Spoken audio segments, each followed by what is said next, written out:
Fala galera, beleza?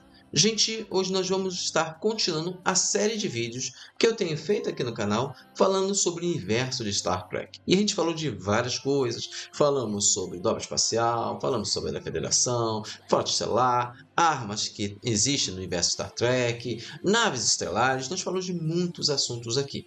E hoje nós vamos focar numa série que foi lançada em 2017, que trouxe de volta o universo de Star Trek para as séries, que é Star Trek Discovery. Só que a gente não vai falar de Star Trek Discovery, da história em si, e sim dos furos do roteiro de Star Trek Discovery. De coisas que não se encaixam, de furos, coisas que assim, são estranhas. A gente vai falar sobre isso hoje aqui no canal. Antes de começar o vídeo, vou pedir algo muito importante para vocês, que vocês se inscrevam aqui no canal clicando no botão inscrever-se. Também vou pedir que ative o sininho de notificações, é muito importante, sem ele vocês não recebem a notificação. E curta os vídeos dando like, tudo isso ajuda muito o canal. Mas também vou pedir outra coisa, hoje eu estou disponibilizando no canal 3 links, um para o Apoia-se, um link para uma conta bancária e um link do PayPal. Essas 3 opções são para vocês poderem ajudar o canal financeiramente com doações. Vocês podem doar o que vocês quiserem. E essa doação que vocês vierem a fazer vai reverter tudo para o canal. Para brindes, prêmios e tudo a coisa que eu puder trazer aqui para enriquecer mais o canal. Então eu conto com a ajuda de vocês, tá bom, gente? Bem galera, como eu falei no início desse vídeo, nós vamos estar falando sobre os furos de Star Trek Discovery, que não são poucos, são bastantes. Mas mesmo assim, esses furos não fazem com que essa série seja ruim. Pelo contrário, a série é boa, o roteiro é muito bom, bem escrito. Mas, como todo roteiro, tem furos e eu vou apresentar a vocês aqui hoje os furos de Star Trek Discovery. Bem, Star Trek Discovery foi lançado em 2017, tem 5 temporadas de Star Trek Discovery, 65 episódios e na realidade, uma série muito boa, porque trouxe de volta à televisão as séries de Star Trek. Star Trek começou na televisão. Claro que ela depois migrou para o cinema também, então temos séries na televisão, cinema, temos livros, HQs, temos vários mídias do universo de Star Trek. Só que Star Trek Discovery foi responsável por trazer de volta à televisão Star Trek. O que Star Trek? Teve a última série, que é Star Trek Enterprise, que foi lançada em 2001. Teve 4 temporadas, porque a 4 temporadas sendo finalizada em 2005. Porque a série começou a abordar um assunto que não era muito interessante. Foi a primeira temporada, a segunda temporada, a terceira temporada teve uma nova abordagem, melhorou bastante, teve muita gente que começou a seguir. E na quarta temporada melhorou bastante, mas não foi o suficiente para continuar Star Trek Enterprise, então ela foi finalizada em 2005. Então ficamos de 2005 a 2017 sem nenhuma série Star Trek. Claro que tivemos filmes, mesmo assim Star Trek é algo de TV, série. Então, não tivemos nada na TV durante esse tempo. Em 2017, Star Trek Discovery teve a difícil missão de fazer novamente uma estrutura para que outras séries surgissem. E a partir do Star Trek Discovery, várias outras séries surgiram. Tivemos Picard, que teve um final maravilhoso, entendeu? Foram 4 temporadas, mas também final maravilhoso. Temos Star Trek The New World, The New Strange Worlds, que é muito bom, ainda está ativa aí. Temos as animações Star Trek Lower e Project, que está aí. Vamos ter uma Star Trek, mais 2 séries de Star Trek Academy, que vai se passar no século 32, e Star Trek Seção 31, que também está sendo preparada aí, já tem até um trailer aí que saiu, entendeu? Então vamos ter bastante coisa. Isso tudo se deve a Star Trek Discovery. Mas bem, gente, eu não vou falar como a série começou, na realidade eu não vou entrar em muitos detalhes. Star Trek Discovery, ele começa em 2255, antes das aventuras do Capitão Kirk na Enterprise aparecer. Foi em 2255. 2255 é o ano que começa do Star Trek Discovery. E nós temos uma protagonista, é a Michael Burney, que é comandante da nave USS Shinson, que se encontra com os Klingons e a partir dali tem uma guerra. E a história vai falando sobre essa guerra, sobre como a Burnham vai conseguir recuperar a patente dela, porque ela é presa, entendeu? E ela só volta a Discovery para poder ajudar. E a história é muito boa, tem uma primeira temporada excelente, uma segunda temporada melhor do que a primeira, eu acho que as duas são boas. Uma terceira temporada mais ou menos, uma quarta bem fria, uma quinta que eu não gostei. Não gostei nem da quarta, nem da quinta temporada, a terceira ainda vai, Mas, gente, como eu falei, eu vou falar dos furos Star Trek Discovery. E tem bastante. Eu vou falar dos principais, porque se eu fosse falar todos os furos, seriam demais, entendeu? E assim, qual o primeiro furo de Star Trek Discovery? Gente, Star Trek Discovery passa-se numa época antes das aventuras do Kirk. Ele se passa exatamente que a Enterprise existia, a USS Enterprise, só que era comandada pelo capitão Pike, Christopher Pike. E a gente? Nessa época, os uniformes da Frota Estelar eram parecidos com os uniformes que a gente vê na série clássica. Eram esses. Só que os roteiristas preferiam colocar os uniformes numa cor azul e prateada, tendo um pouco da referência de Star Trek Enterprise. A gente entende que seria por causa disso. A evolução, no caso, dos uniformes da Enterprise, da época pré-federação, quando a Frota Estelar era da Terra e não da Federação Unida dos Planetas. Mas isso não, assim, fica meio sem sentido, tanto que na segunda temporada a menção dos novos uniformes, que foram colocados novos uniformes. E sim, para mim isso é um furo muito grande, é algo que eles decidiram fazer, entendeu? E na realidade dá um certo buraco. Claro que não é nada demais, é um furo pequeno, mas é um furo. Agora o outro é um furo maior. A Guerra Klingon. Sim, a Guerra Klingon.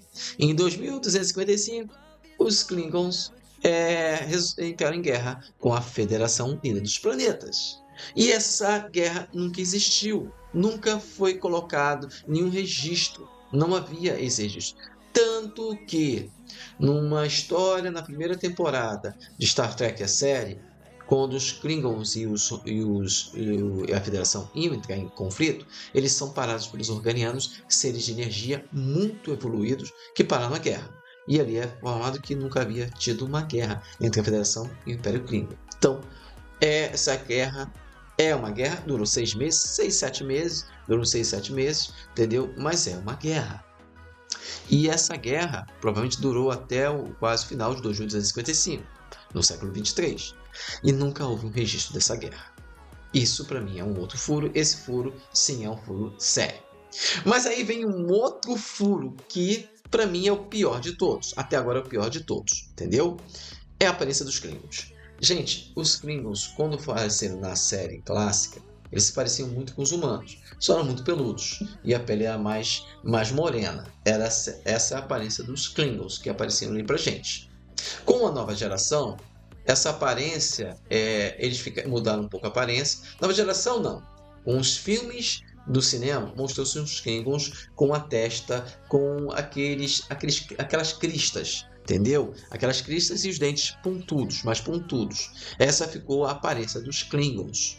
Claro que eles mantiveram a pele mais morena, um pouco mais morena, que tinha referência com os Klingons que apareciam na série clássica. Só que isso aparência, assim, depois foi explicada em Star Trek Enterprise, que na realidade os Klingons acharam amostras de tecido de super-humanos, super-humanos, né? Humanos que apareciam, que eram super soldados. Eles pegaram essas amostras e tentaram fazer uma alteração nos próprios Klingons, gerando uma doença que estava contaminando todo o Império. Para resolver isso, eles encontraram uma vacina, e essa vacina fez com que mais da metade da população, uma parcela da população Klingon, tivesse aspectos humanos, parecessem com humanos, mas humanos com a pele morena, bem morena, entendeu? Com bastante cabelo, parecessem dessa forma. Então foi explicado essa transformação. Só que no Star Trek Discovery, a aparência dos Klingons é totalmente diferente. Eles parecem quase reptilianos, entendeu? Quase reptilianos sem cabelo, entendeu? E isso é um furo muito grande. Outro furo também é que eles colocavam que o Império Klingon estivesse fragmentado. Não existisse Império Klingon, existissem os Klingons e feudos Klingons. Cada família era um feudo, com poder ali. E não havia um dirigente. Só que na época de Enterprise havia um chanceler, não havia um imperador, há um chanceler que governava ali, que o único imperador foi o Keyless. E depois não houve mais representante de Keyless. Só chanceleres. Os chanceleres governavam o Império Klingon. Eles governavam o Império Klingon. E aí entra a Imperatriz Klingon, que não deveria existir. Não deveria existir a Imperatriz, apenas o chanceler que deveria existir. Isso para mim é um outro furo. Esse furo da aparência Klingon, o furo do governo Klingon e o pior de todos os furos aí é a tecnologia de camuflagem. A tecnologia de camuflagem não foi criada pelos Klingons, não foram criados por os Romulanos, e a primeira vez que apareceu essa tecnologia oficialmente na série clássica foi na série clássica.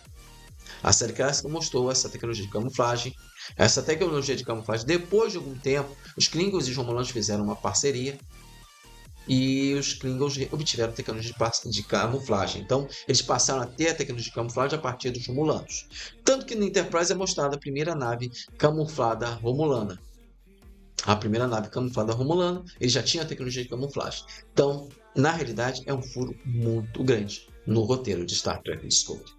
Aí tivemos a segunda temporada de Discovery. Sim, aí nos apresentada a tecnologia de viagem no tempo, o Anjo Vermelho. Gente, não havia ainda estudos de viagem no tempo. Na realidade, as primeiras amostras de viagem no tempo foram feitas, na realidade, por acidente com a Enterprise, que conseguiu viajar no tempo. A partir disso, a Federação começou a estudar, a Frota Estelar começou a estudar a possibilidade de viagem no tempo. E também os famigerados cristais do tempo, que existiam no mundo Klingon. E que a Seção 31 roubou um cristal para fazer o traje do Anjo Vermelho. Só que, na boa, cristais do tempo não existiam no universo Star Trek.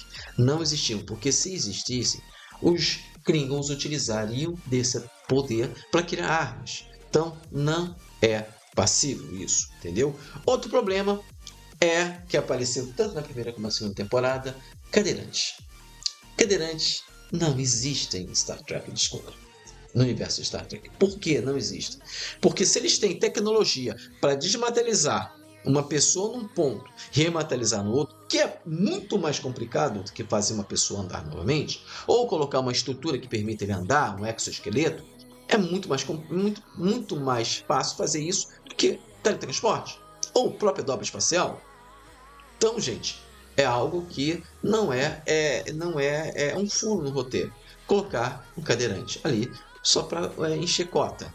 Eu acho besteira, totalmente desnecessário, não deveria existir nem cadeirante, nem outra pessoa com uma doença. Se eles conseguem curar envenenamento por radiação, porque a Burney foi contaminada por radiação, ela deveria desenvolver câncer, mas não, ela foi por um processo que descontaminava ela e reestruturava as células dela. Então, meu amigo, não tem porquê. Se tem tecnologia para curar envenenamento de radiação, teletransporte, tem tecnologia para fazer com que a pessoa ande novamente. Não existe motivo porque não possa existir isso. Para mim, isso é um outro furo no roteiro, apenas para criar, no caso, uma situação que permitisse isso. Beleza?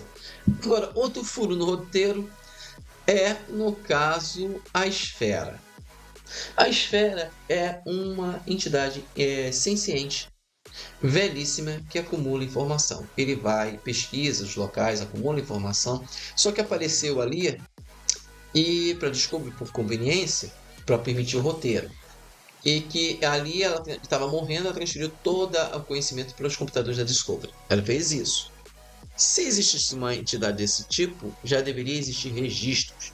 Porque se existem os registros dos progenitores, que são muitíssimo mais velhos, por que não da Esfera? E se a Esfera é muito velha, eu deveria saber até as informações dos progenitores. Entende o que eu estou falando? Então não fica muito certo isso, entendeu? Muito certo isso. Outra coisa é o controle.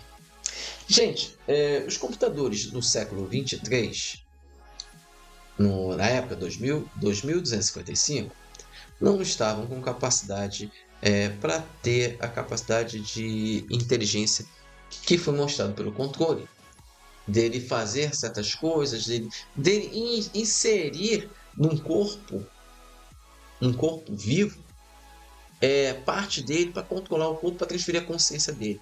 Isso não tem esse nível de tecnologia. Essa tecnologia é muito mais superior que qualquer tecnologia que exista no século 23. Então, para mim, isso é um furo no roteiro, é uma conveniência para permitir que existisse um inimigo, que eles não tinham inimigo naquela época.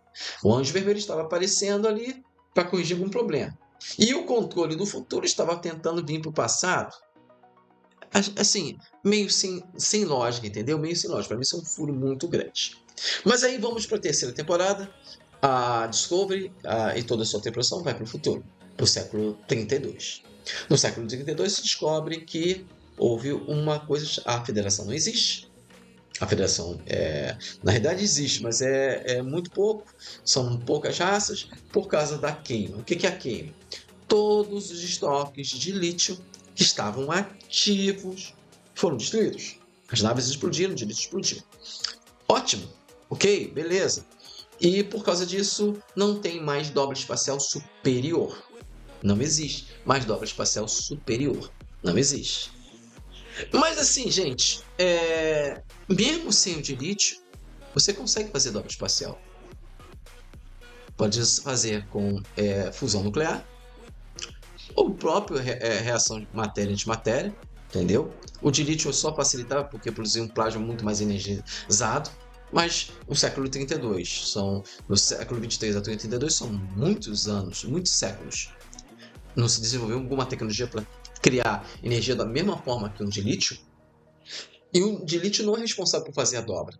O de lítio é responsável por fazer a produção de energia. E os romulanos faziam dobra espacial não com a energia da matéria-antimatéria, porque eles não tinham de lítio na região do espaço onde eles estavam. Havia poucas influências de lítio. Eles usavam outra forma, que é um núcleo, num reator de núcleo com uma singularidade. Eles usavam uma singularidade para produzir energia, que produzia da mesma quantidade que de uma reação matéria-antimatéria com de lítio. E outras formas podiam ser criadas. Então, essa ideia de lítio ser o fundamental não está por aí. E vamos falar, a galáxia é enorme. Queimou, mas só destruiu todas as fontes de lítio, só destruiu os de lítio que estavam em utilização, que eram muitas naves. Outro ponto em comum é que não estamos achando mais minas de lítio. Gente, o universo, a galáxia é gigantesca. É gigantesca. E nessa época já tinha transdobra e outras tecnologias de velocidade de dobra superiores. Então não haveria motivo para não poder localizar outras fontes de lítio. Não havia. Isso para mim é um furo muito grande de roteiro. É preguiça de roteiro. Uma preguiça de roteiro muito grande. As pessoas aceitaram, não questionaram. Eu também não questionei, entendeu? Apenas fui seguindo. Porque a história era normalmente para a Federação tentando se reerguer, fazer novos mundos, encontrar novas fontes de lítio. E aí vem o furo pior. O pior furo. Na realidade, o motivo pela queima foi descoberto que era uma criança, uma nave de ciência, que foi deixado numa nebulosa, uma nebulosa muito complicada para navegar, as ondas de energia ali eram muito grandes, e se descobriu um protoplaneta todo feito de lítio, um planeta gigantesco, todo feito de lítio. E uma nave caiu ali, a criança foi induzida a poder sobreviver num ambiente de radiação que era feito ali, e ela desenvolveu habilidades empáticas. Quando ela viu a mãe dela morrer, as habilidades empáticas dela, relacionadas com o de lítio, criaram uma onda e houve uma queima. Olha o roteiro mais preguiçoso do mundo. Podia ter tanta coisa, né? Mas o roteiro foi muito preguiçoso. E é por isso que o de lítio acabou. Mas o de lítio existe ali. E a quantidade gigantesca de começaram a distribuir de lítio para toda a galáxia e voltou a dobra espacial. A alta dobra espacial. Voltou tudo.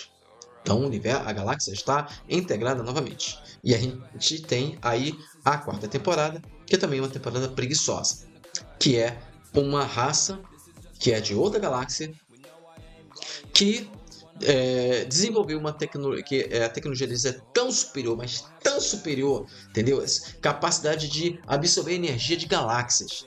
E eles estavam na Via Láctea produzindo um material através da explosão, através de gravidade de estrelas. E através disso eles conseguiam produzir uma substância que era utilizada para energizar um grande campo de força que envolvia o sistema estelar deles. Aí assim, é preguiçoso por quê? Vamos lá. Depois essa raça viu que não sabia que tinha forma de vida ali, que eles estavam só se defendendo. Desculpa, se você tem uma tecnologia tão grande desse nível, que pode viajar entre galáxias, pode fazer isso, claro que você vai saber que tem forma de vida ali inteligente. Não no nível deles, mas vai saber. E se você for uma raça benevolente, você não vai querer fazer isso ali naquela região. Agora, se você é uma raça que não está ligando para nada, você vai fazer. Mesmo assim, uma tecnologia nesse nível não conseguiria produzir essa substância sem fazer isso? Ou localizar realmente uma região do espaço que não tenha nenhuma forma de vida ali e fazer isso? Não seria? Então, para mim, também na boa, é um roteiro preguiçoso. Além de que, se eles são uma raça benevolente, que não sabia o que estava fazendo, eles vão criar um laço de relação com a cultura daquela galáxia. Não vão dar tecnologia para nenhuma outra raça muito mais evoluída, não vai dar tecnologia para ninguém, mas vai ter um laço de relação com essa civilização. Eles vão ajudar no que possível, dentro do que eles podem fazer, vão fazer. Tanto que eles recuperaram um dos tripulantes da Discovery, que foi morto no raio de transporte. Eles conseguiram recuperar ele, para vocês verem o nível de tecnologia dele. Ele morreu porque o teletransporte falhou e a matéria dele foi desfeita no espaço. Eles conseguiram pegar essa matriz de teletransporte e refazer o cara do zero. Então, eles têm uma tecnologia de quase deuses. Mas tudo bem, isso é um furo de roteiro que para mim é muito grande. Mas o pior furo vai ser na última temporada, que foi uma temporada mais preguiçosa, envolvia os progenitores, que eram seres que eram responsáveis pela criação da toda a vida na galáxia Via Láctea. Toda a vida. Tanto que é falado deles na primeira temporada da série clássica, depois acho que é na quarta temporada da nova geração, é falado dos progenitores. É o mesmo, que são seres que na verdade geraram toda a vida na Via Láctea, entendeu? Não quer dizer que não tinha vida na Via Láctea, tinha, mas eles refizeram a vida baseando-se na própria estrutura deles, tanto que todos os seres da galáxia, pelo menos os que são bípedes, eles têm estruturas em comuns, tanto que um vulcano pode procriar com um humano, o humano pode com um Klingon e assim por diante, porque eles têm bases em comuns. Bases em comuns. E assim, para mim, foi na realidade, uma caça ao tesouro, entendeu? Uma caça ao tesouro muito grande. Eles tinham que adivinhar enigmas para poder passar. E vamos lembrar que todos esses enigmas que eram bem avançados eram do século 24. Gente, é extremamente avançado no século 24. Mas beleza, não vamos entrar nessa discussão. Mas sim, eu achei que o furo do roteiro, o roteiro muito pobre, para mim é um furo. Poderia ter sido uma história mais bem elaborada, porque apesar dos furos da primeira temporada, da segunda temporada e até da terceira temporada, eram aceitáveis, porque não eram passíveis de não poderem acontecer dentro do universo Star Trek. Mas, de boa, essa questão de progenitores, da história de busca de progenitores, para mim é uma aventura de Indiana Jones. Estão procurando a arca perdida, a arca da aliança. É isso que eles estão fazendo, só que em Star Trek. Então, para mim, isso é um furo de roteiro bem grande. E assim, coisa que eu não falei, que eu esqueci, que também é da segunda temporada, é a recristalização de lítio, que foi mostrado que era uma rainha de um planeta, monarca de um planeta, que criou a recristalização de lítio. Só que a recristalização de lítio só foi criada por o Scott em Star Trek De Volta para Casa, quando eles viajaram no tempo. O de lítio que estavam sendo utilizados estava se fragmentando. Ele utilizou raios gama através de um reator nuclear, de um porta-aviões, para poder recristalizar o de lítio. Então, desculpa, se essa tecnologia já existia no século 23, devia ter sido especificada, né? Que o Scott não conhecia. No século 23, na época que eles fizeram a viagem no tempo, eles não conheciam. Então é uma coisa muito complicada de assim, a gente aceitar. São furos no roteiro. Mas bem, gente, esses são os furos do roteiro de Star Trek Discovery. Mesmo assim, esses furos não desqualificam a história, a série Star Trek Discovery. Ela é muito importante. A primeira, a segunda e a terceira temporada são maravilhosas. A quarta e a quinta que são as fracas, entendeu? Sendo que as 3 primeiras temporadas são maravilhosas. Deveria ter acabado ali nas 3 temporadas, não ter uma quarta nem uma quinta temporada, que ficava legal. Ficava bem legal mesmo. Entendeu, gente? Bem, galera, o vídeo de hoje é o vídeo do Espaço Nerd. Hoje nós falamos sobre os furos de roteiro da série Star Trek Discovery. Eu narrei todos aqui. Se você não concordar, é o direito de vocês. Se você achar que tem outros furos, poste aí, coloque aí nos comentários que eu vou adorar ler. Entendeu, gente? Então, galera, vou ficar por aqui. Lembrando que amanhã nós temos nossa gameplay de Star Wars Jedi Fallen Order, que tá muito maneiro. E na sexta-feira é um vídeo super maneiro. Entendeu, gente? Então, galera, vou ficar por aqui. Até amanhã e tchau!